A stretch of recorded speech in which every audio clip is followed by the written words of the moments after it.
Welcome to Conversations with Shlomo. Hi, I'm Shlomo, your host. I've discovered that vulnerable conversations lead to some of my richest insights and personal growth experiences. So join me as I sit down with guests who inspire me, and let's explore our ups, downs, and everything in between. Enjoy listening.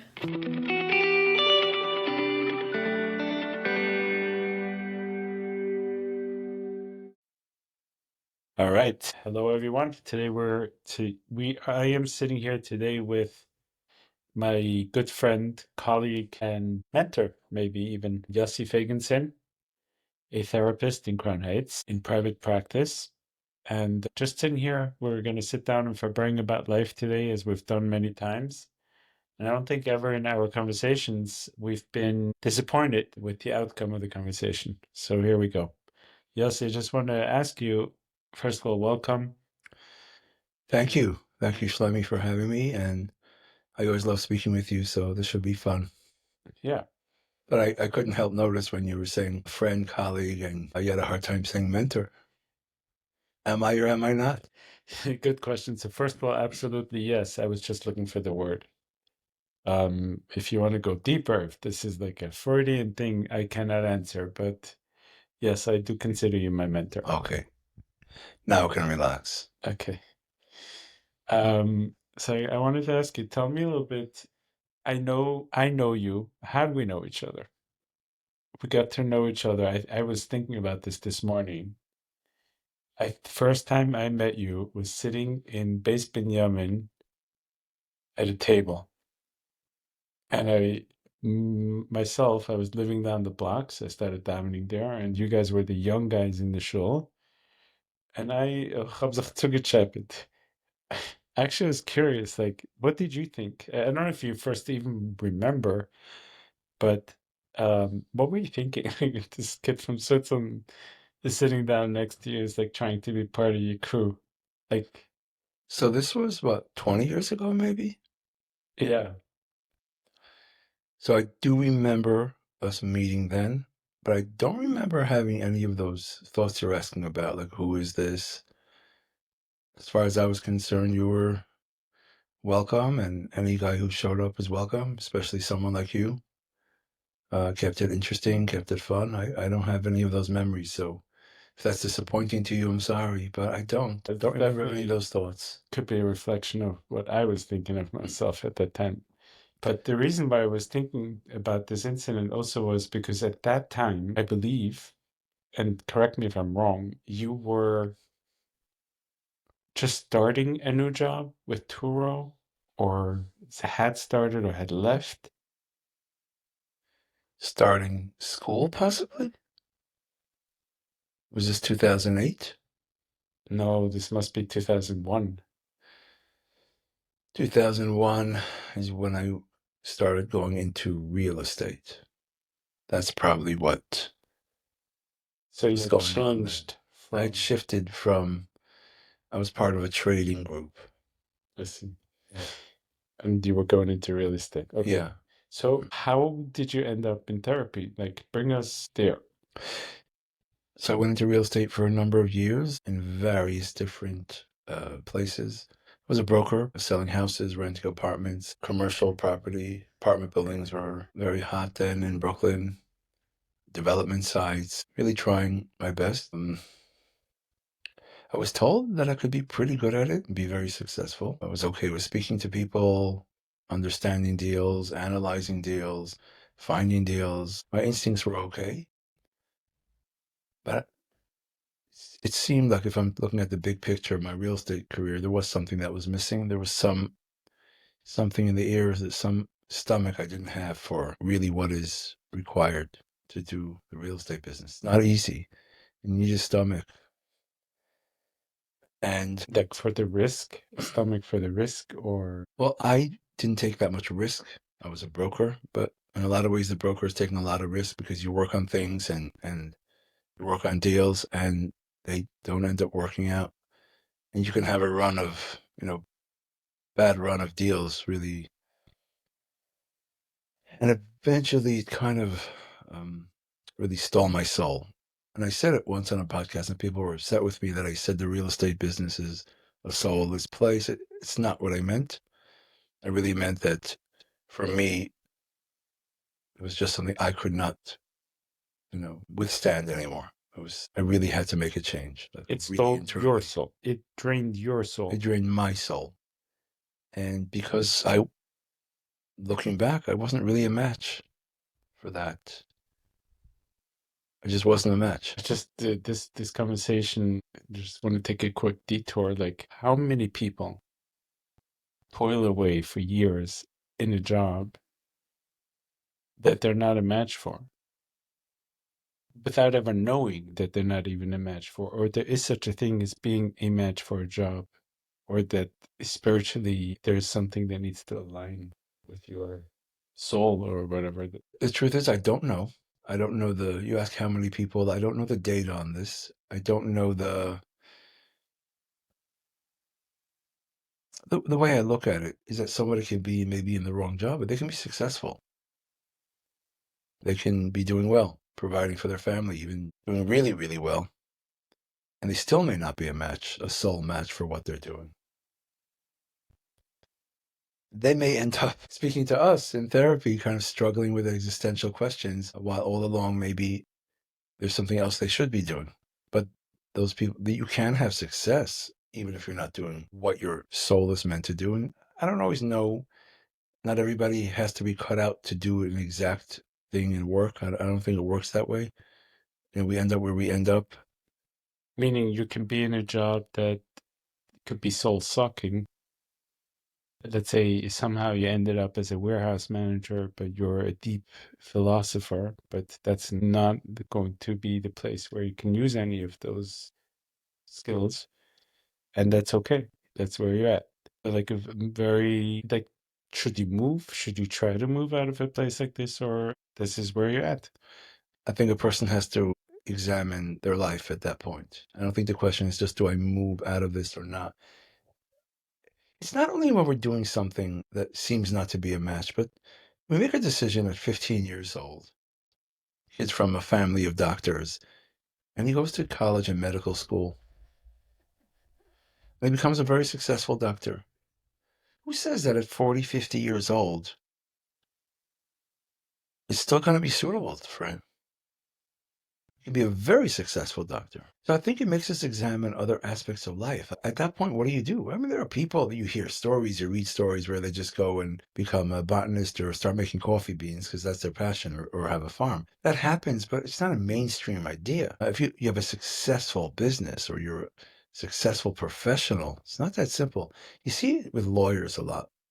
Lawyers can be very successful and then they end up doing other things.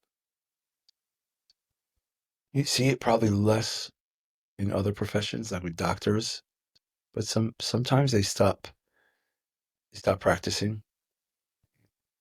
So I think we go through things in life. I think we evolve in different ways. What we thought was suitable for us is really turns out not to be. We change. Or, as you say, we evolve.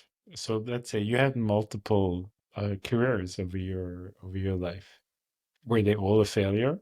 Or you evolved? Like you evolved to No, the different careers. they had a lot of, there was plenty of success. No, it's not about failure only. It's not about failure. It's about a moment when everything kind of comes together where, like, this is not working anymore. It's not just about success and failure.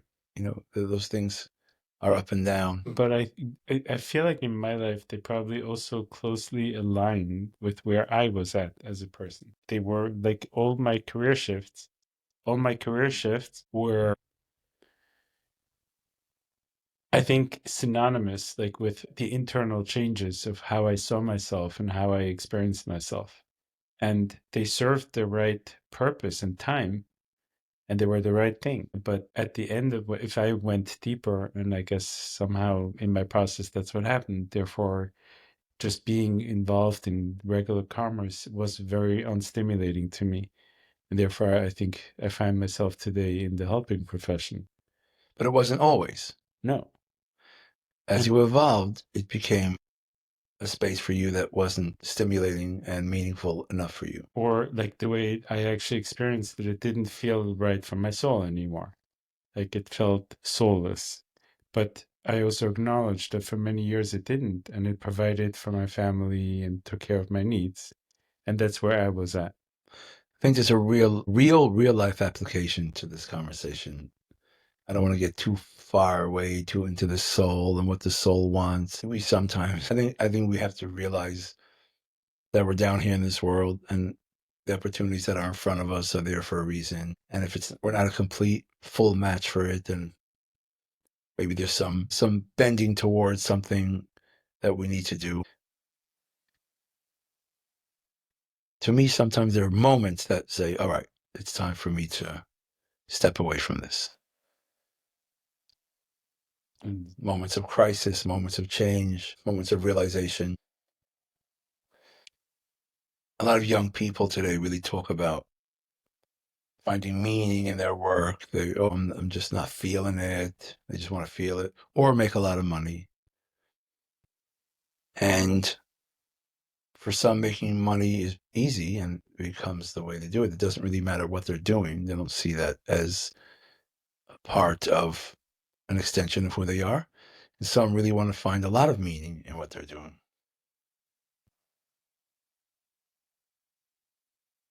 It's a complicated subject, I think. Yeah, like if you put it into this lens, like if you'd have asked 20-year-old Shlomo, what's the most important thing in life? Like I might have given you the party line, Kedusha mitzvahs or so, but truly what I felt was money. I want to be rich. I want to influence the world. I want to control whatever. That was my need. Today, I don't know that I identify as much. Sure, there's a need to provide, and I'm not saying I control that desire, but I have different desires today, and I think my careers reflect that. That also has to do with your life's experiences, the things that may have happened to you, the things you have experienced, and growing up. Some are not as ambitious in their 40s and 50s as they are in their 20s. Some are. It's okay. Either way is okay. Yeah. So let's go back a little bit. So you realized at some point that It's so much easier to philosophize about the world. we'll do it, but within the context of your career. All right. Okay, so we were holding at the point where you realized that real estate is just not going to do it for you anymore. Yeah, that decision was kind of made for me in a certain sense. And I had to really move things in another direction.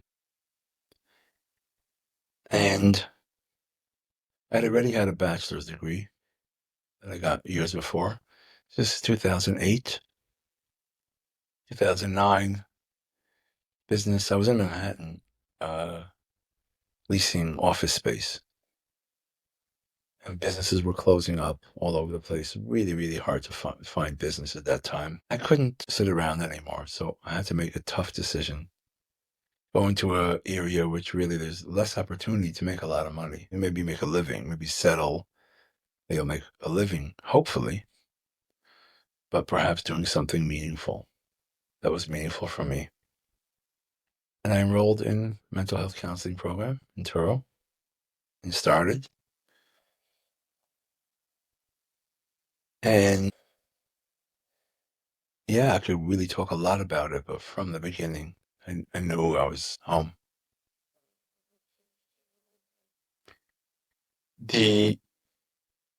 And I think as I know you today, that makes a lot of sense, that statement. Like once you knew, you knew. Like once you felt it, you knew this is the place where you can actualize in the world. From my first semester in the program, it never wavered, not for 1 second. till this day. And Till this you're minute. not talking about self-doubt if to your efficacy if you're doing a great job. No, but you're talking about like I know that this I is have self-doubt every day, but that never wavered. I remember the early classes were on child development and the DSM. What's that class called? Psychopathology. pathology. Funny thing about psychopathology when you learn the DSM. So the way it was taught is they took various disorders and they taught it. The professor would list off the symptoms. We'd have to do a little project about it. So as I'm sitting there in class and the professor is listing off symptoms pretty much on every disorder, you start feeling like, oh, I have everything. Or at least someone I know has some of this. And it was a very jarring experience. I remember asking more than once, like, we're all narcissists. We all have anxiety. We all have depression. We all have some OCD. Until I got into my head, I'm sorry, until I was able to internalize that all have the syndromes are comprised of lists of symptoms that when they are out of control, they become a disorder. So we all have some anxiety. Anxiety is very normal, very natural, very necessary. If we didn't have anxiety about missing a flight, we'd miss our flights. And some people do miss their flights. I maybe go a little too far. I go like 4 hours early to the airport. I still don't think that's an anxiety disorder. That's just me wanting to be on time. I'm not diagnosed with anxiety, but that's where my anxiety goes a little extra in these things. You remind me of a conversation my wife and I had today. Like she doesn't like to hang out at the airport. She wants to go last minute. And I just told her, like, the same way you can't hang out at the airport, for me, every minute past like a certain time, I feel like we're missing the flight. Yeah. But I don't know that I would generally classify myself as a fully anxious person. This is one of my anxieties, like I said. These are one of the things that. Right. So really, that was like revolutionary for me. Like the human condition is so interesting and complex. And the inner part of anyone you encounter, anyone, there's so much that's happening underneath. But you joined this program seemingly only because it made financially sense. It's something that you could do. It might have some meaning for you. No, like, wow, I know the power of this either in my own personal life or I've seen it in my immediate life and I want to do this. No, I wanted to become a therapist. Just sounded cool. It sounded like something that would be suitable for my skill sets, my personality, my soul structure, if you want to say. How old were you at that point when you made that? 37. So where most people are kind of like comfortably settled into their routine in life, or if they found some success, normally you're going ahead and you're going back to school. Anybody in your class your age, older, younger, like what's your cohort like? My cohort was mostly younger people. It was not yet that popular among the frum. There were a few, but not like there is today. It's exploded right after I went, maybe 12 years, 10, 12 years. But this was more like 15 years ago. A little less. So historically, if we're just going back to that time, we're so used to like everyone understanding basic concepts almost, having received some form of psychoeducation on Instagram or just through awareness, how young people have a lot more awareness of self. But back then, when you went into this field, at least in the Jewish Orthodox circles, there wasn't that much, not yet. You were one that was more pioneering. Today, everyone is going into this field. I say everyone, many people are going into this field. It's very popular. But back then, no, and there wasn't that much awareness either. There was much less awareness, and the learning was more academic. Now, if you follow the right people on social media, you'll learn all about psychology. It's now out there in the zeitgeist. It's out there in the public. Everyone knows the language. Everybody knows about trauma. There's a lot of terms that are not in the DSM. Everybody knows about Gaslighting. personality disorders, gaslighting, narcissism. Everyone's diagnosing their family members. So people have much more awareness. So for years, I've kind of been banging the drum that our awareness and our knowledge and where we're getting the knowledge from and how it's being distilled is nice. It creates awareness, and then it goes too much. And our awareness, and in every discussion, in every topic, in every share it's talked about, it's too much. It starts having diminishing returns and actually negative effects. That's just how I felt about it. And we have to find the right way to talk about it. Like what you and I are doing right now, is it the right way to talk about it? I don't know. I have questioned it. I still question it. I'm mindful of it as we're sitting here speaking, that somebody may listen to this, and I want to be responsible about how we speak about these topics. So back 15, 16 years ago, it was everything you learned. And I was lucky enough to find a few mentors, older people in the field. Interestingly, being in the business world and networking a lot in the years going to school, before going to school, really helped me, because I had no problem just reaching out to a person, inviting them for a cup of coffee, say, I'd like to meet with you, and just saying to them straight out, I need you to be my supervisor. Maybe you'll give me a few cases. We'll work together. And it worked. I had a few people that from our neighborhood, really some of the pioneers in the field. And I've learned so much from them. Now they're well known, and they were well known then, but I'm not going to mention who they were at this moment, but I learned a lot from a few of the people here, a few of the senior people. As you say this, like I'm reflecting, for me, much more recent entry, so to say, how much easier it's gotten. Like there's entire systems almost laid out that are helping graduates get entry-level jobs with supervision. Like it's much easier. You don't have to ask and be like the best networker under the sun. It doesn't mean to say that you don't need still the skill, a bit of an entrepreneurial skill or networking skill to get yourself out there. Mhm. But it's gotten much easier. Like there's really an entire ecosystem that caters to this trade, much less so in your days. And like with everything, there's good and bad in that. Sure. But you're right. There's more, and there are more of the older people now dedicated to mentoring and helping in any way they can to the newer, younger people. The field has exploded. The need has really grown. The communities have grown. There's more awareness. Many people are saying, okay, we're going to deal with things this way now. In the past, they were dealt with different ways. It's okay. I don't criticize the past. It's our history, right? It's the way things were. We're still coming out of that. Where therapy is a way of life. Still a lot of families therapy is not a way of life. You know that, right? Yeah.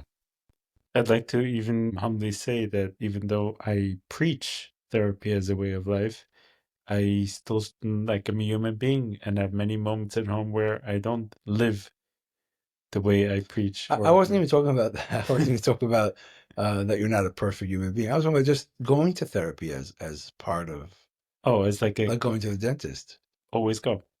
Like, no, there are many, many families and parts of society that it's not yet something that they'll do easily. They'll find other ways of. Just so I understand it correctly, you mean just like you go to the dentist for cleaning, you always go to a therapist? No, I mean always. Or if you have a cavity, don't go go to the dentist. No, people. What I mean is, there's still therapy's still something that people will not do. The stigma is still there. I guess I live in a world where I don't notice that stigma as much. But yeah, it's true. Curious as to when you were transitioning from being a networking real estate person, for the lack of a better term, going in the same community, knowing the same people. Now you're shifting. Suddenly you're a therapist. How did you attempt to make that transition?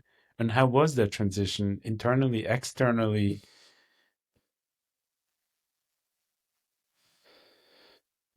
So not all my real estate was in my community. That's the first thing. It's a very good question. And that really speaks to finding your own identity and having people know you in the way you're known and who you are. In certain circles, I still don't know if I'm known to people as, oh, he's the therapist. They may know, but they may not identify with it. Certainly in my own community. When It's you say community, it's hardest to get known within your own community. At least I find that. So it was an interesting transition. That transition's still ongoing in some ways. I don't put too much emphasis and thought into it.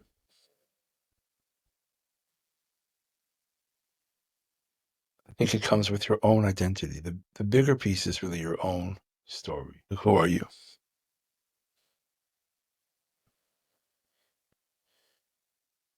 And who are you? Now I'm chuckling. It's not like I was known as the biggest real estate macher that I now have to be unknown as that and known as now the therapist. So it's not that big a deal. No, but I mean, even in terms of Like I was the way you running go to me to shul as a therapist. the guy was running to me to sell his building, and now he's going to run to me for therapy. Don't worry about it. It's not such a problem. Let's see if we can get at this from a different angle. Imagine, I imagine going to shul as a guy who sells real estate, and a guy who is a therapist is a little different. You're sitting on Friday night, sit down. Which one is more complicated? Which one's more difficult? First of all, the answer to that, I think I have. It's clear. Everything as a therapist is more complicated. You can't ask them how you're doing it, and before them sitting in reverie for 5 minutes and answering the question.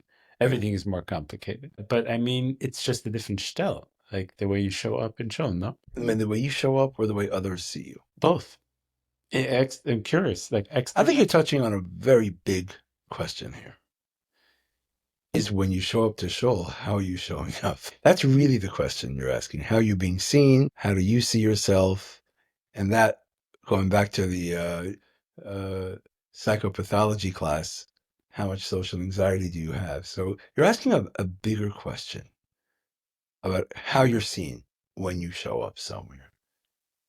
Are you seen for, are you respected? Are you, all these questions. And most of, I think, most of the actions happening inside of us. I don't think people are paying that much attention, if I'm being really honest. I don't think people are worried about who you are, who you're not. You know, he makes a lot of money, or he's this, or who cares? The bigger question is how we are showing up and what is going on for us. And I could tell you that I have a lot of internal thoughts about that and a lot of feelings about who I am and who I'm showing up as. So you are pressing on something. I know I'm evading the answer a little bit. Okay. Maybe we'll get to it, but I'm not fully answering how I show up, but I think the way we show up is a big deal. I guess I have a question to deepen this, not specifically a therapist. In our communities, and please correct me if I'm wrong, if any of my assumptions are incorrect, but I feel like sometimes I get a feeling like a therapist in our community most people view them as a work done person. That means that they cannot struggle with the things that they give therapy on. So let's say there's someone who struggles with anxiety. And it's obvious, like when you go shopping in the community, you see the guy, he's struggling, he's anxious, and then can he be a good therapist? And that's question number one. And even if he can be a good therapist for anxiety, and if he is a good therapist for anxiety, how much is there this need for this therapist to pretend to the people that he knows in his community that he's not struggling with this issue because they assume that he has mastered it, even if he knows that he hasn't. I think this multi-pronged question is making a few assumptions that I think I would address. Firstly, the idea that a therapist is perceived as a worked-on person where he doesn't have any struggles. Well, if we can give some psychoeducation about that, that's not what a therapist means. Therapists, good working therapists, work on themselves. I don't know if they're worked on, but do work on themselves. And as you know, so much because we have to in this work, because we absorb so much from others, and it gets blended in with our own story and our own challenges. We must sort things out, must do our own work, our avodah, so to speak. But we're always doing that work. So I don't know if we're a worked on person, but to the best we can, we're doing the work. Now, it's not even a question if someone struggles with anxiety, can he treat anxiety? Of course he can. If he knows how to treat anxiety, if he's trained in it, if he has the hush in it, if he has good interventions, then he can treat anxiety. And what was the last part? And how much is it important, I guess, for a therapist, first of all, to just maintain a certain level of having to maintain a more private life because members in the community might not acknowledge that, a guy with anxiety can treat anxiety. Have you ever felt that need? Or No. maybe let me ask the question differently. Have you ever had clients that come to you and assume that any problem that you treat, you don't have? I don't know. I don't know. I really don't know what they assume. And I don't think about this that much. It's not a big topic for me about the therapist's own struggles. Therapists all have struggles like most other people, and often therapists have more struggles. Hence the fancy term wounded healers. And we say, okay, let's go fix our problems and everybody else's problems. Or we're going to figure this out. Or I figured out one of my problems. I can help other people. So we get. By the way, Let me ask clients after about a year of therapy say, "I'm going to social work school." It's kind of a compliment. They're like, well, "I did good work here. Let me go help others." It's been happening a lot. Yeah. A lot. What do you make of that?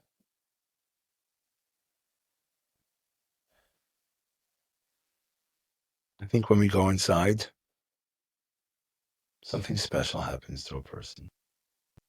When we go inside our inner world, places that were cordoned off for us, spaces that we didn't dare go to, we were afraid of. And we go and we embrace parts of us and start seeing ourselves more fully, maybe, with more acceptance. I mean, I don't want to get into the details of it, but that could be very exhilarating for a person. And they want to go give that gift back to others.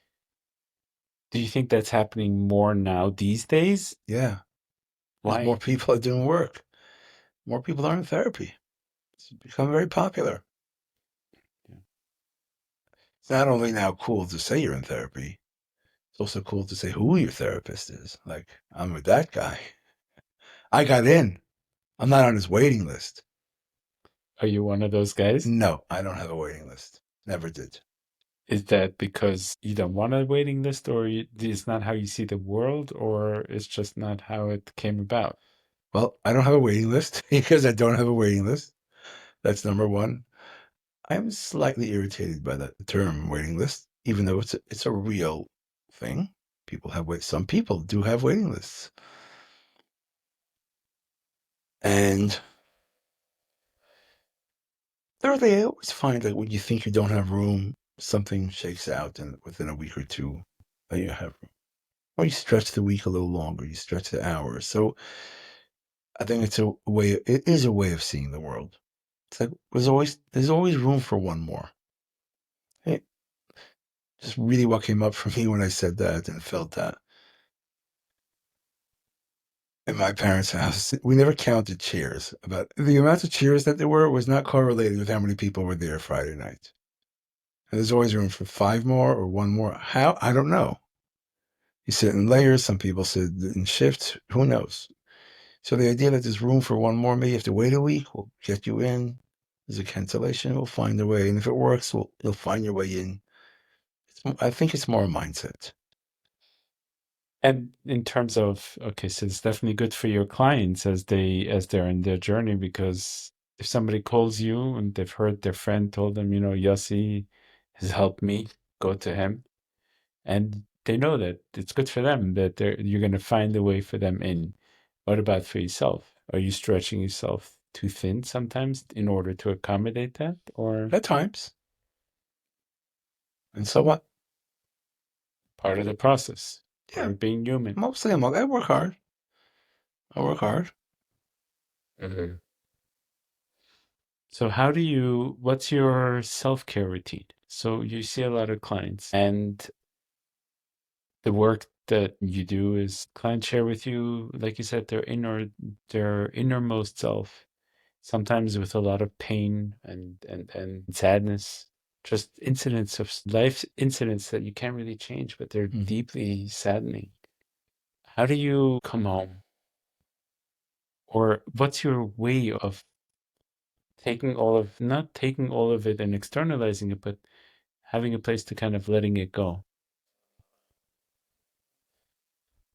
You asked me 2 things. What's my self-care routine and how do I let it go? I think those are 2 different questions. Good point. They're 2 different Yeah, questions good because I was point. thinking about answering that question, which may be connected to how do I let it go. My self-care routine is straightforward, not interesting or exciting. Family, focus on my family, wife, children, even siblings. Try to have a few friends. Try to learn a little bit. I always want to learn more than I do, so it always keeps me on my toes. Exercise, I always want to exercise more than I do, so never satisfied there. I take time to drink a slow cup of coffee once, twice a day, really like in a meditative way. Just, okay, we're having a coffee now, where everything slows down for a few minutes. Really basics, just really just do things to take care of the system. And letting it go for the most part, I think is a skill. It's a muscle that we build. Like I can close the office door behind me and just walk out of the office, move on to the next part of my day and really move on. The skill that's necessary to build. I think we do build it. At times, things stay with you. And we have to manage those times. Oh, also supervision, therapy, peer group, peer supervision, peer consultation, and just having some good friends, both inside the field, like therapist friends. There's some things that you only have therapist friends for. Some things you need your friends outside the therapy world. You need a person that when you ask them how you're doing, they just say, good. Exactly. They don't get too complicated. But your good therapist friends will know will know when you need, like, here in a moment, and there's something valuable about that. You can get like a moment of free therapy. Like when I walked in here today, I needed about 10 minutes of not even anything you said, just, giving space to get myself in the right frame of mind to do this. So thank you. Thank you. Thanks for coming. And my friendship with you has been a source of self-care for me because we always have fun when we talk. Yeah. It's nice. Yeah. For me, it's fun, and also I walk away reflecting. Maybe a change can come from it. So today, if you were to describe, somebody calls you up and says, "Hi, I'm a therapist. I heard you're a therapist. What kind of therapy do you do?" That's one question. And then I would ask you also, if a colleague of yours were to ask you, "What kind of therapy do you do?" How would you answer that? So first, to the layperson, It just depends on how the question is asked and phrased. Will they understand if you tell them what modalities you're using? Or do they want to get a sense of how you work? So I try to gauge how the right way to answer that question is, and I try to give a description of how I work. We develop a relationship. I try to help you understand yourself better, work through difficult things, help find solutions. Um, you know, so if I come to you with my problem, that we don't know as a couple how to deal with our 10-year-old son. right? So we can explore, where the issues are, where the problems are. Very often there's some things. Well, now we're getting to the work already, but there are very often things going on that we're not noticing. Some dynamics that can be addressed even right away.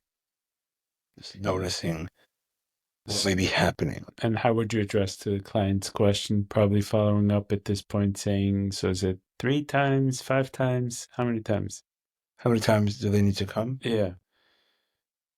Also, question that varies. Never say a time. It's just something I don't do. You know why? How could you? You know why? 'Cause I don't know. Yeah. I don't know. There's so many variables. How long will it take?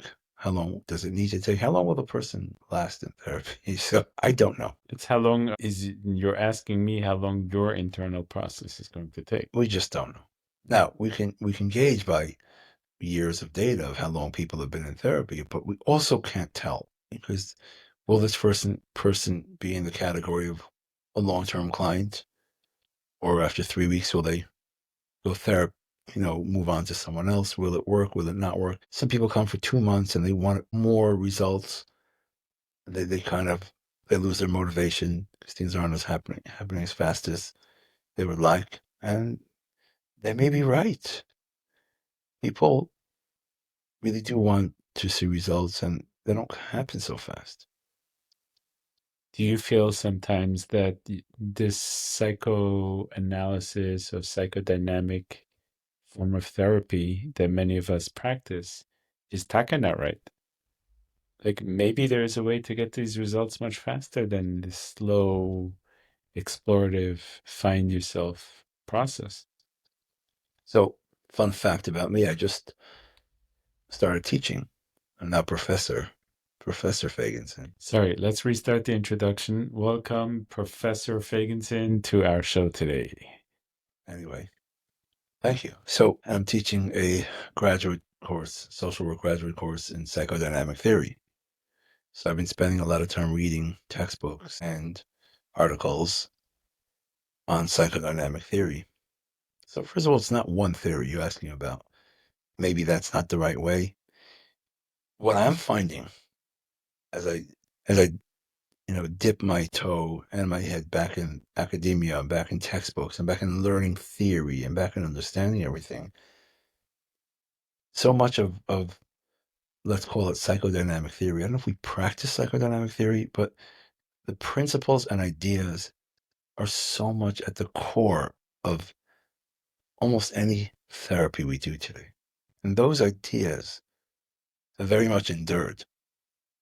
The idea of transference, the idea of the unconscious mind, the idea of avoidance, the idea of resistance, the idea of the relationship, the idea of the story, the narrative, the childhood events. So much focus, even dreams. So whatever modality you use, you really have a core in the original. When people run away from Freud and the originals, it's a mistake. There's so much in there for us to learn because really we are learning from it. And the ideas have endured. It's important. It was refreshing for me. So let me just read, make sure. have to teach and to prepare the classes, these ideas, because there are everyday ideas in this work. So there may be modalities on top of that, good interventions that can speed things up. Maybe it's possible, but certainly I look at the early work, the early psychological work that has endured until now as the core and the foundation of this inner work that we're doing. Yeah. We're not just fixing a problem. We're helping a person rewire like a lot of their inside world, a lot of the dynamics, a lot of the way they relate, the way we relate to people is based on our attachments and all of these things. If I understood you correctly, you're also suggesting that when someone practices today EFT, IFS, or any of these systems, really they're doing a packaging of psychodynamic therapy. I would even say, so those are the ones who are considered the deeper.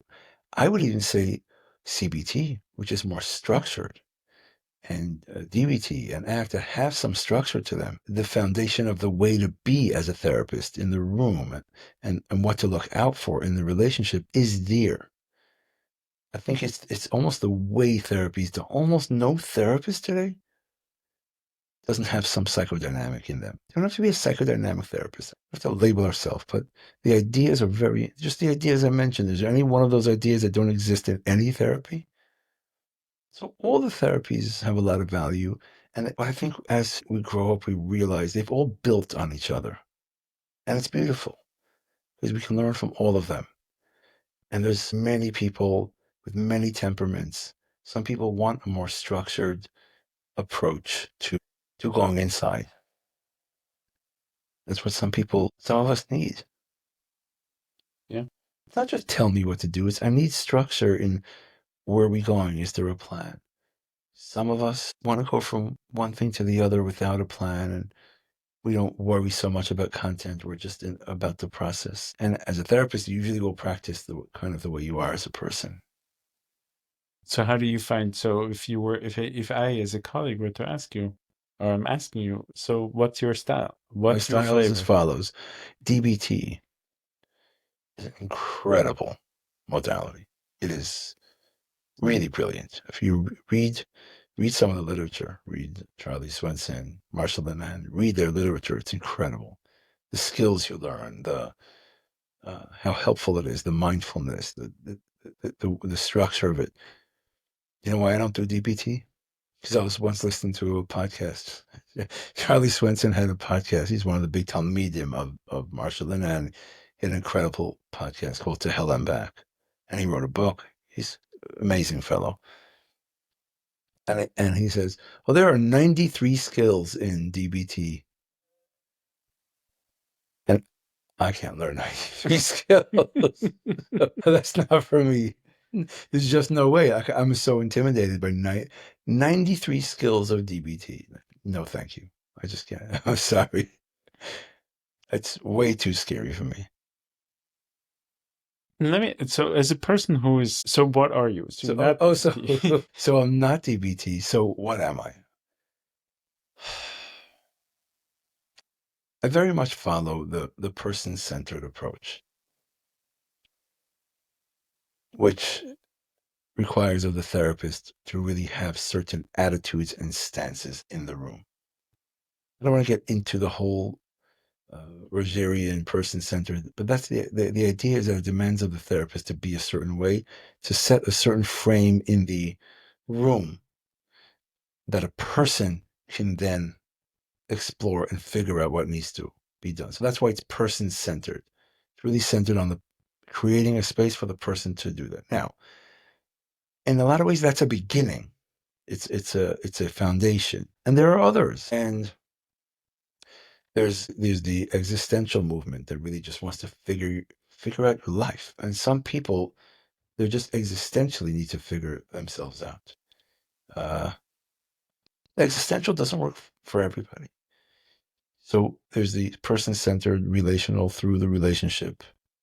You can call it some dynamic, using a lot of the skills and things I mentioned about psychodynamic therapy, just using that. And of course, whatever I may have picked up along the way. I don't think today, it used to be when a person called himself eclectic, there was a term eclectic. You don't hear it so much anymore. You'll be like, oh, I do a little bit of everything, but what it really means is you don't really know anything too well. But without using that term, really taking from everything and really developing your own style, what speaks to you and what comes through you. So certain type of interventions, structured type of interventions they don't suit me well. They don't suit my personality well. Like to say, okay, this, and then do this. And I don't like to hear myself say those things. Much rather stay in process with somebody that just feels more natural to me and really go along on the journey with them, helping them or just being a witness with them as they figure things out, make connections, find patterns, and help untangle the wire, just help untangle the earphone wire. So yes, my style, that's my style. Not too structured, but there's a structure to the work. There is a structure. There's a process. There's a process of going along, following the person, following what is coming up, following what's happening. And you learn with time where to go, what direction, what was mentioned that needs to explore a little bit further, what we can leave alone. So you pick up these things. These are just building the muscles of really knowing how to follow a person. Really just being there with them and moving that process along. So it's very much believing in the person, also using their strengths, We can't forget when a person's sitting with us, they're not just their problems. There's a lot more to them. And Right. we don't give that enough attention. You can call it strengths-based. It's not really strengths-based. It's just strengths noticing, and we're going to need our strengths, right, to help. Like the strong kid helps the weaker kid. Our strong parts help our weaker parts. Right. So I noticed myself, like when I started school, I kind of entered from a very emotional, attunement, empathetic space, looking like that's therapy. And I almost felt that some of these more skills-based modalities are like for people who don't know how to attune. Like I carried a judgment. Like they need someone to tell them, now be this and now do that. But if you're with the person in the room, attuned, ready to see them exactly as they are, you are going to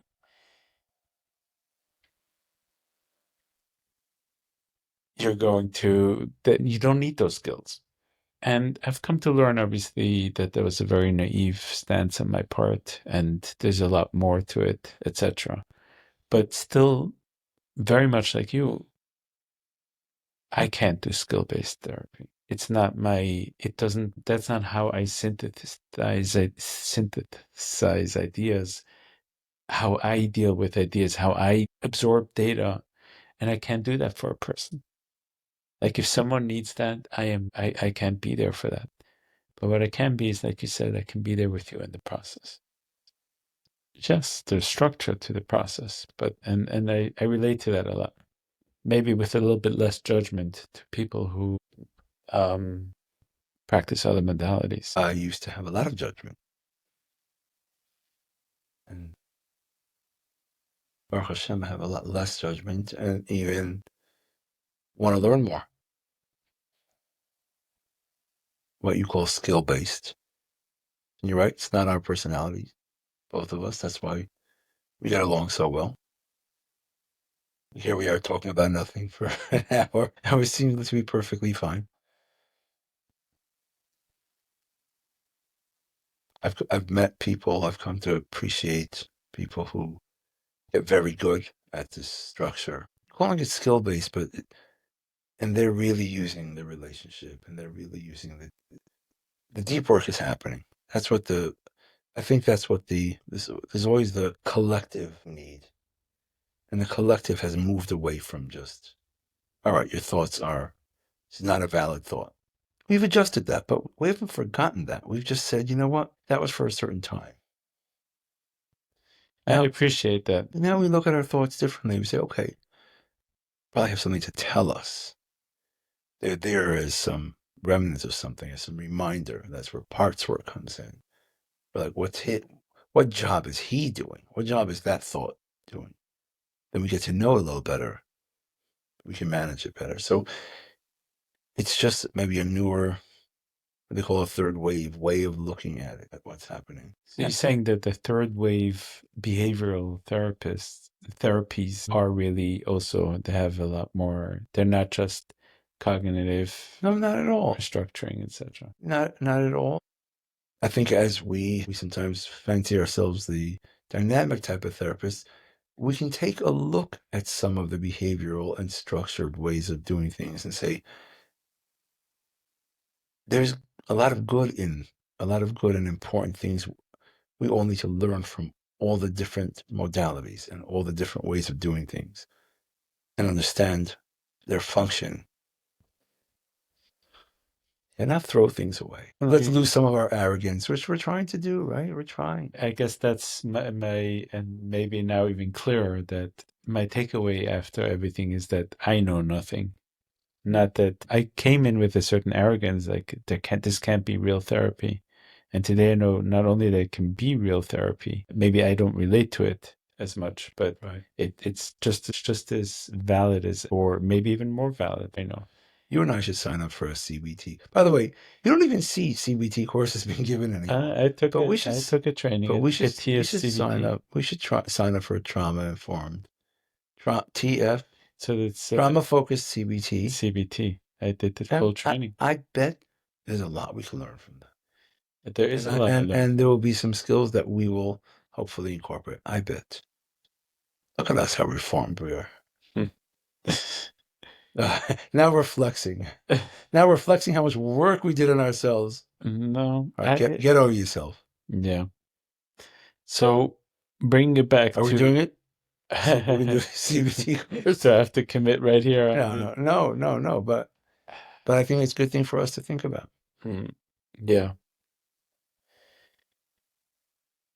I took that TFCBT course and I appreciated many aspects of it. I'm sure. But I still left, like, I realized that it's just not my way of expressing. That's okay. But there are many aspects, like you said. We'll accept you. Thank you. But also, not only that there are, like you said, filtering into other areas, ideas of them. Sure. And approaches. Yeah. I do, whenever I speak to young people or people I supervisor, just really try to work with yourself. I think if our most, here we go with these buzzwords, but if our most authentic self shows up, that's probably the best thing for the client. And if you want to go a little bit deeper into that, the clients who will work with us, come to us, first of all, and stay, are usually our type. Usually it's a match. So the best you could do for them is give them the best of you. A client that needs something other than you, that is in when I say you, I mean me, something other than what's your best, strongest way, and they require something else, they won't come back after 3 weeks. And it's happened to me many times. They're looking for something else. And you're not the one to provide it. Yeah. So it used to bother me a lot more. It bothers me less, only because, not that I like to lose any clients, but only because I understand. And then you find yourself bending and twisting yourself. Not that we shouldn't adjust, but we're then outside of our best abilities. Maybe there's like adjustment within our boundaries. I think we do adjust. We're different with every person, but within our boundaries, like you say. Don't become a CBT therapist if you're not. If you are, then that's amazing. And there'll be clients who will flock to you and it will do very well. Because it's you. So in terms of like your career, I know that I've heard on a recent podcast that you're like the therapist of therapists, kind of like you also mentioned, you got a little bit into supervision, doing a supervision group for other therapists in another agency, I think. How did that come about? First of all, so you're, like you said, you're very popular, not in Crown Heights, or maybe also in Crown Heights, I don't even know that, but definitely I know in the Hasidic community, there's a lot of respect for you. How did that come about? I'd like to say because I'm awesome. I agree. But thank you. Things always start humbly. And a friend of mine had a friend who was a therapist. And he said, called me one day and he said, I have a client for you who I think would be a perfect match for you. And he's a therapist, and he was the first one I treated. And really, that's how it started. It's that simple. And then from there, some therapists started coming to me for treatment. I very much enjoy it. It's scary, but I very much enjoy, really, because they're very good clients, because they are open, introspective, self-reflective, and they need therapy and want therapy. And the work they're doing is complicated, and they all, as we all do, want to be good therapists, and it's so hard to be good. And that's part of our struggles. So that's how it really came about. And with regard to supervision, it's really the same. It's an extension. It's an extension. No marketing, just really staying in the work. Hashem provides and guides and helps. And you get a lucky break here and there. I feel very blessed about all the people I've met and all the people I've had an opportunity to interact with, including therapists, clients, dayanim, rabbanim.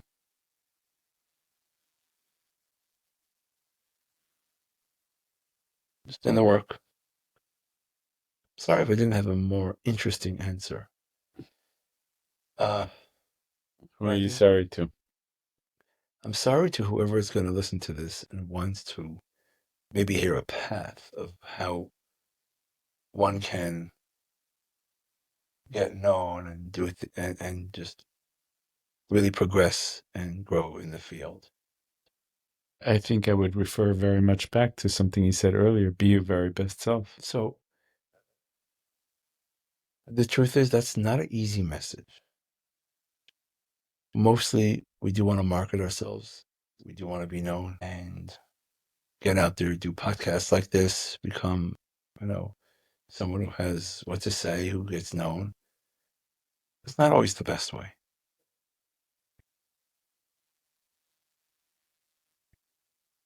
It's not easy not to do it because you need to earn a living and you need clients. It's very tricky. But he's saying if you're a purist, the right way to do it is to just do your best work. Chave de chave isle. That's it. And let your reputation speak for yourself. If you can do that. If you can. That's the way. So you're saying with the caveat that the parnasa, that is very difficult and so on. But the right way is don't jump ahead. There's a process and allow the process to. And not just for what purpose other than, is that also for your own development as a therapist? Yeah. I say it cautiously. I say it with caution. You understand that? Because just because it's the path that I chose doesn't mean it's the right path. I don't know. I want to share something. I don't think I've ever said this. When I got into the field, so in my previous parnassas, I was deal-oriented, deal-driven, always really relying on the net, and when I got into this, I remember making a promise to myself that I would not put the pressure of parnassa on the private practice, meaning it's like a deal, like a customer, to get customers. That's really what it is to get clients. I won't do it. I simply will not do it. And when you start out, you work in agencies, you work in clinics, you work for doctors. I worked in schools. I worked in the yeshivas for about 7-8 years. And I did not allow the private practice to become a primary source of parnassa that I needed to rely on just to live. Because I felt I would not be successful. And this is something I brought with me from my previous life. I never actually talked about this. It was a promise I made to myself that I'm not going to do that. And what was this promise specifically? I'm specifically not that you do work, you find a base where you're going to get paid, where it's more steady. You're not relying on you as the businessman to market yourself, to put ads, whatever you need to do to get customers. So that was post the real estate. Yeah. And I followed through on that. I could not have the pressure. And this was for years. It took years. And I see it now with some of the therapists I treat, some people I supervise younger, and they're in an agency and they dabble in their private, and they'll have 4 clients and then 7 and 8, and they really want more and they deserve more and they'll get more. And it's like you can't rely on that because you can lose 3 in 1 week and then it doesn't get replaced. And so then you turn to marketing, and it's not really how you're best situated to help. When you market, then you're already I'm going to use a strong word, you enslave yourself. You want the customer, which already puts an imbalance, in our case, a client, which puts an imbalance into the relationship. I mean, there's more than that. First of all, you're in sales, really. You're building a business, which you are doing. You are building a business. But if you have a fear every time that a client's going to leave you because you're relying on the money for parnasa, you do realize that there's way too much that's going to come into the therapy that's going to get in the way. The treatment's going to be affected. Yeah. So in a clinic, you're not worried.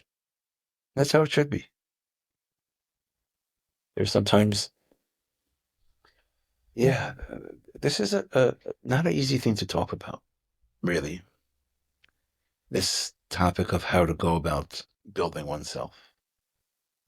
And I hesitate to really give strong opinions about it because the needs and demands of earning a living are tremendous. Yeah. And each individual is in their own, what age are they, what demographics are there, and what are their opportunities. So it's definitely hard to. Some guys went into this late, and they're already marrying off children as they're building their career. It's not the ideal time, but it's how it is sometimes. That's what I did it late, and you're doing it late. You're switched. So here we are sitting here, we're not kids, and we're still trying to build ourselves. It's kind of nice. I appreciate that part of myself. I do too. I haven't arrived at anything. Still searching, still trying to get good, trying to be good at this. I wonder, do you struggle with that? Like, yes. You wake up in the morning, like, how do I get good at this? Less in a struggling way, but still. Always wondering, how do I get good at this, or how do I get better at this? All right, you're goading me. No, I'm just curious. It used to be with more of that stress. I wonder if after 15 years, there's like a certain recognition of... Do not go there. I'm always looking and learning to try to get good and try to get better. That's, I guess, why... And let the clients decide, and hopefully someone gets helped.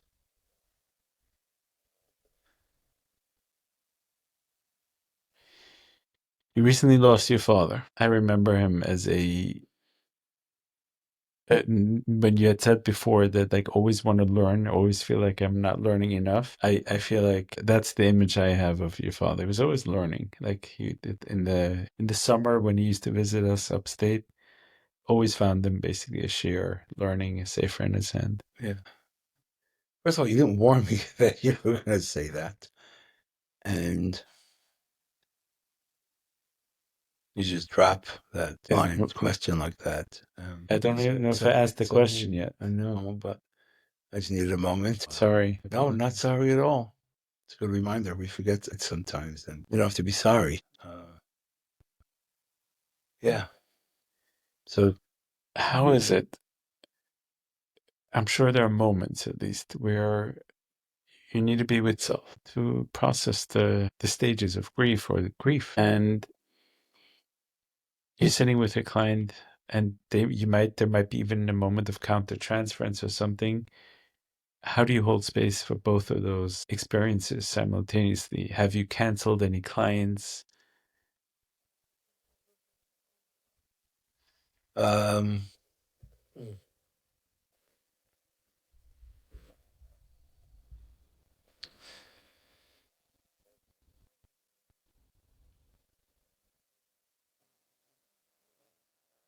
Your question is really making me think. Before I give an answer, it's really making me think. Is me being in the grieving process, in the mourning process, it's about two months, is it affecting the work? Is the work being affected? And are the clients in whatever they're bringing up? Is that is this part showing up for me? And if it's not, then why is it not? So it felt immediately like a tricky question for me. Like, well, if you're in grief right now, it must be coming up. That's what it felt like. So now that I kind of brought both of those in, it may come up from time to time. And I'm not sure why it's not been a bigger deal to work with clients. You asked me about being with self when you started this. You moved away from that. I think that's when I allow myself moments. For whatever reason, I do my grieving on my own. And I'm not sure why. I can sometimes get very emotional during a Kaddish. Say a lot of Kaddish every day. Sometimes I get gripped. I can hear something, a podcast, a speech or something. I could read something. I read, learn even something in there, and I have no idea what it's related to that can bring on. Maybe I'm allowing myself to relate to myself. Maybe when I'm with others, it's harder for me to access it, and I'm focused on the other. So I don't know. I don't think I have the most thought out answer. That's how it's been. Probably more to explore there.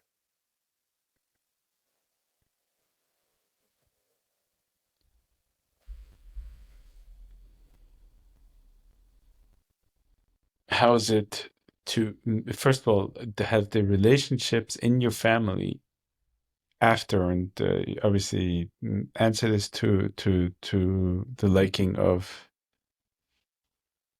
or answer it to as much as you're comfortable talking about, but relationships within your family, how are you supporting siblings, supporting each other in this process? Or is it really, when you say alone, you're really on your own, like you got to go to your own place yourself without siblings, without family, and do your grieving? No, let me be very clear. Siblings are very, very supportive of each other. Very, very close siblings. I have support of a family, wife, children. I have adult children. I have friends. So there's a lot of support. There's a lot of closeness. Not alone. When I talk about the grieving part, that happens alone. So some things you have to do alone. I'm doing. So how was the Shiva process for you? Clearly a process that you're barely not, So no grief showed up during Shiva whatsoever. and Only grace. Only grace. My father was a very special, unique human being. His life was full of terror, but he was also just a really kind, classy, calm person. Put a lot of light and love into the world. That's who he was. And he showed it in all these ways. And he expressed it through learning. Like he would just ask people, come, let's learn together. So many people told us that. He made a lot of impact in very small ways on people. Very meaningful to a lot of people who came during Shiva. So that was a theme that kept repeating itself. I was wondering, what am I going to hear during Shiva? It was quite beautiful. Yeah. I want to ask you some questions in terms of, if you had a belief, or if you would take one of your beliefs that you held on to for a long time in your life and you felt that it was one of the most limiting beliefs in your life, what would it be? And how did you realize it? And how, yeah, let's begin.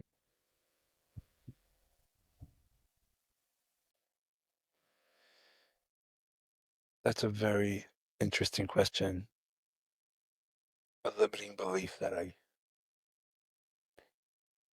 limiting belief makes it sound so fancy, but like something in your life that you kind of really oriented yourself around. around, and then realize like, whoa, what was I doing?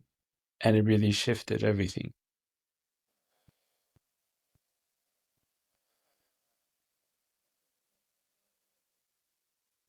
There's this big part of me thinking like, I don't have any limiting beliefs. And if I did, I don't know if I've overcome any of them. I don't know if any of them have shifted for me. And I'm struggling to think of, I'm sure there are many, or at least I hope there are some that I've shifted in my mind.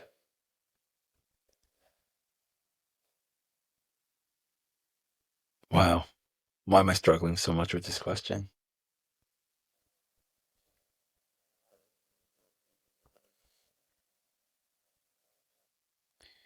I, Like a way you I think the saw biggest, yourself and looked at okay. yourself that I think the biggest one, and that has come through the work. I would say the biggest limiting belief, or maybe belief, is in the inherent goodness of people. In the past, when I would see a person, maybe especially a person of influence, who I expected to be great, and they would have a fall, or you find out something about them, that would trigger a feeling of like, oh, he's not really good, and people can't be trusted, and you see, even he fell through in something. And I think life and the work and growing up really has shown me that a person can still be all of those great things. Whatever they may have struggled in or fell in, whatever that may be, it's just what happened, or it's just a part of them. And I just need to pull them down off of that. I don't call it pedestal, but it's hard for me to respect them afterwards. And I got to a place where I can still respect a person. And the more beautiful part of that, I think, is that perhaps when we can find out something about somebody struggles, I can respect them even more. So it's like a full shift. like from Miskafia to his Hapra, like or It's like, in Tanya, the Alter doesn't throw away people who struggle. He embraces people who struggle, but somehow in us, we have this thing where, especially a person who we expect to be, and somehow we've expected things, and our expectations of them may have brought on some kind of unrealistic view, and then when we hear they fall, I think it's a chesaron in me for thinking that way. It was a real, like you create the call, hero. no, to believe that if somebody falls, that what the other things about them that are good are not really good. The limiting belief was that if a person, you see, even him, I think really this work really helps balance that, humbles you in that way. And the more you can go inside of a struggle, the more respect. And that requires some work on the self. I don't think it's something I'm proud saying, just how I saw it. If I could put it in other words, I think what you're saying is the limiting belief was this a confirmation bias of like every time when someone of stature did something that he fell or she fell, that it was a confirmation that like, yeah, you see, no one's got it, or also down. A cynicism, a certain type of cynicism. And today, like when you notice the struggle of the human being, you're like, wow, the beauty, the multifaceted, And multidimensional. when someone can be with their struggle and someone can share their struggle, they're honoring. There's just more honor and more respect. It's gorgeous. Yeah. So you didn't find one, huh? I don't know. I found one, I guess. Okay. So, and like maybe in a similar vein, if there's a book, an experience, something that someone has to go through in your experience that you believe that if you're in this world and you have to, I suggest, if you ask me, not going out there, maybe even screaming it, maybe that too, but if you ask me, like, what do I need to do once in order to become more into self, if that's a way of putting it, what would that be? It could be a book, a movie, an idea, a process, a weekend, breath work. It feels like you're looking for something. I'm not. I'm curious, like, what that is for you. But for me, there is no one thing for everyone. There's no one. I also don't think there is one. Oh, this will change your life. It's not my belief. Maybe it's a limiting belief, Shlomo, right? Maybe we just came on another limiting belief that's still limiting. I don't think there's one thing. I think, like with books, podcasts, different Sfarim, learning, like every person has to find their path, and whatever comes in your direction, like the books that randomly find their way to you, the ones that attract your eye, those are the ones you should read. The Sfarim that find their way to you, the different subjects, just learn those. Like there's a randomness. It really tells you that there's no one path. Just go on the path, be the student. And one of my favorite sayings is that when the student is ready, the teacher will show up. So ready yourself. Ready yourself for whatever experience. And it will show up. In so many different forms. So I don't think there's one. This is the message, though. Then ready yourself. Like, don't worry. Don't worry what it is. What it is. Just when someone says, give me your 10 best podcasts, I say, no, I'll tell you one or two that I like, but find your own. Were you always like that, or is that more? That was something I kind of always recognized, Now you can give recommendations to each other. That's fine. And we can say, oh, read, this is good. But everyone has their experiences. There's no one experience.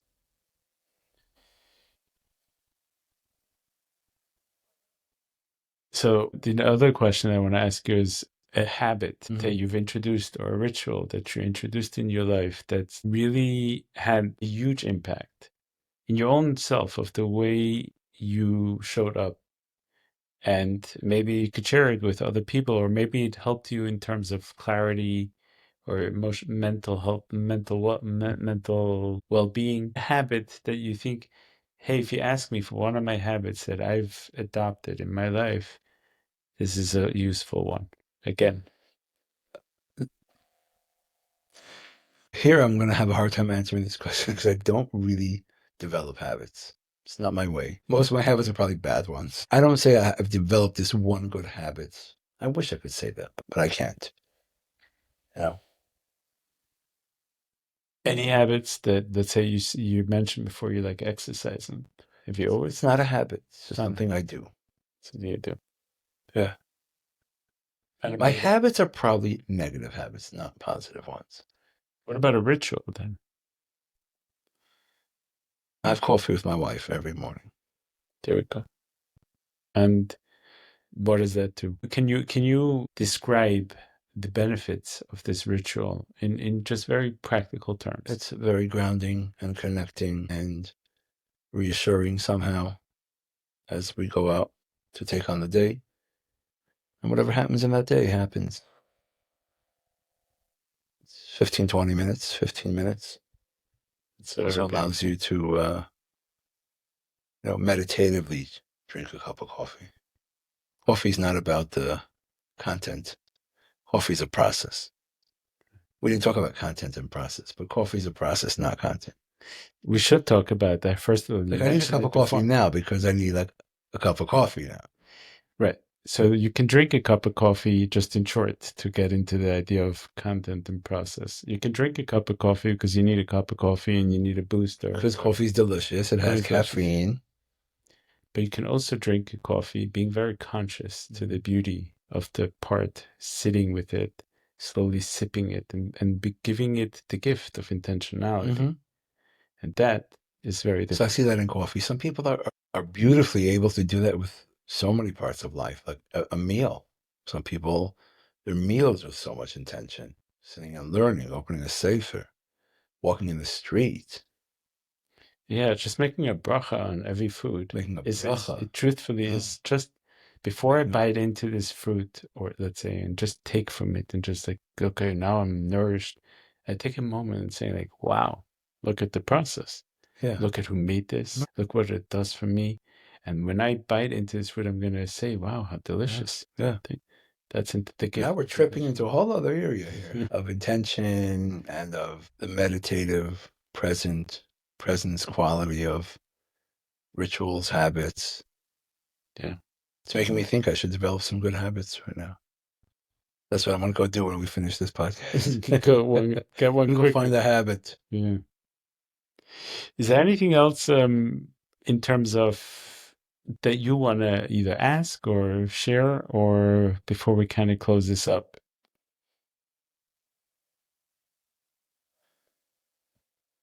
Probably a lot of things. Probably a lot of things to ask.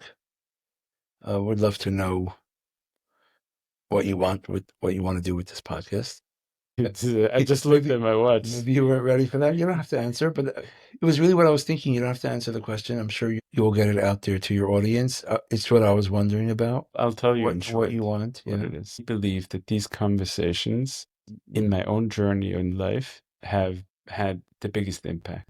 There's something in here that I'm going to go home now, and it's going to make me think about maybe how I show up in the therapy room, of how, what it means to the wound.